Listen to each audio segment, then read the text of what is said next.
ভারতের রোলটা যুদ্ধের সময় অনেক বড় হতে পারে, খুব ক্রুশিয়াল হতে পারে, ক্রিটিক্যাল হতে পারে, কিন্তু তার মানে তো এই না যে আমাদের যে রাজনৈতিক পরিক্রমার মধ্য দিয়ে মুক্তিযুদ্ধ হয়েছে সেটাও ভারত করে দিচ্ছে। বাংলাদেশের মুক্তিযুদ্ধ দেখেন, যে কোনো যুদ্ধ একটা খুব কমপ্লেক্স বিষয়, এটাকে এক একজন এক এক লেন্সে দেখে, তাই না? আপনি যদি ইভেন পাকিস্তানের হিস্ট্রি দেখেন, তারাও এটা বলবে ভারত পাকিস্তান যুদ্ধ, তাই না? আপনি যদি ভারতের ইতিহাস দেখেন, তাহলে এটা তারা বলবে ভারত পাকিস্তানের যুদ্ধ। আমাদের বাংলাদেশের ইতিহাসে এটা আমাদের গণমানুষের যুদ্ধ। তাহলে এটা হচ্ছে অল দ্য ডিফারেন্ট ডাইমেনশন। আপনি ট্রুথ পাবেন যেখানে এই ভিন্ন ভিন্ন ডাইমেনশনকে আপনি একসাথে জোড়া দিবেন। তাহলে আমাদের মুক্তিযুদ্ধ তো একটা লম্বা সময়ের রাজনৈতিক ঘটনার ফসল, তাই না? যে এখানে আমাদের ৬৯-এর গণ অভ্যুত্থান থেকে শুরু করে, তারও আগে ৬৬ থেকে শুরু করে ৬ দফার রাজনীতির মধ্য দিয়া, ৭০-এর নির্বাচনের মধ্য দিয়া, এখানে মূলত পূর্ব পাকিস্তানের স্বাধিকার আন্দোলনের প্রশ্ন ছিল, স্বায়ত্তশাসনের প্রশ্ন ছিল, পূর্ব পাকিস্তানের মানুষ যাতে অর্থনৈতিক বৈষম্যের শিকার না হয় সেই প্রশ্ন ছিল।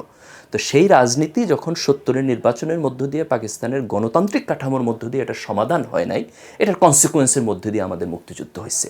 সেই মুক্তিযুদ্ধতে ভারত সহায়তা করেছে, তাই না? কিন্তু আমাদের দেশে মুক্তিযোদ্ধারা যুদ্ধ করেছে। এখন দেখেন, ভারতের রোলটা যুদ্ধের সময় অনেক বড় হতে পারে, খুব ক্রুশিয়াল হতে পারে, ক্রিটিক্যাল হতে পারে, কিন্তু তার মানে তো এই না যে আমাদের যে রাজনৈতিক পরিক্রমার মধ্য দিয়ে মুক্তিযুদ্ধ হয়েছে সেটাও ভারত করে দিচ্ছে। পৃথিবীর কোনো ইতিহাসে এইভাবে হয় না। এটা একটা ষড়যন্ত্র তত্ত্ব, যে একটা ঘটনা ঘটতেছে, আপনি জাস্ট একজন বা দুইজন অ্যাক্টরকে বললেন যে তারা করছে। এটা আপনি ২৪-এর গণ অভ্যুত্থানের ব্যাপারে বলতে পারেন, কিন্তু মূলত ইতিহাসের মধ্যে যদি আপনি তাকান, তাহলে নানান কম্পোনেন্ট ছিল, মানে যথেষ্ট ভিন্ন ভিন্ন কম্পোনেন্ট ছিল।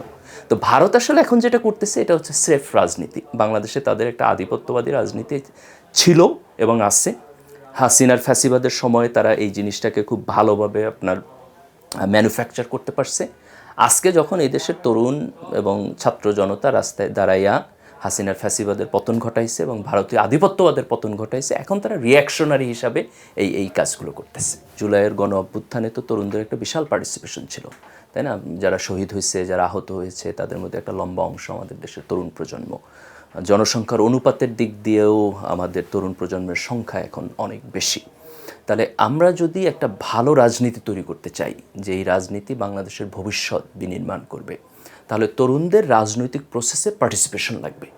এখন এই পার্টিসিপেশন কীভাবে হবে? দুইভাবে। একভাবে হলো যে এটা আমাদের যে এক্সিস্টিং রাজনৈতিক দল আছে তাদের মধ্যে, যে তরুণরা বিভিন্ন রাজনৈতিক দল, যেই রাজনৈতিক দল পছন্দ করে, যেই মতামত পছন্দ করে, সেই রাজনৈতিক দলে গিয়ে পার্টিসিপেশন করবে। এটা হচ্ছে একটা প্রক্রিয়া।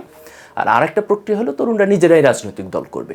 তো আমি এই দুইটা প্রক্রিয়াকেই ইকুয়ালি আমি মনে করি যে এটা দেশের জন্য ইতিবাচক, এবং তরুণরা যদি একটা রাজনৈতিক দল না একাধিক রাজনৈতিক দল করে, তাহলে সেটা ইতিবাচক। আমরা যেটা চাই সেটা হলো যে রাজনৈতিক প্রক্রিয়া এবং রাজনৈতিক দল ইনস্টিটিউশন হিসাবে ভালো হবে, এবং সেইখানে আমাদের তরুণদের পার্টিসিপেশন থাকবে। তারা দেশপ্রেম এবং তাদের সততার জায়গা থেকে এসে মানুষের সেবা করার জন্য রাজনৈতিক প্রক্রিয়ায় অংশগ্রহণ করবে।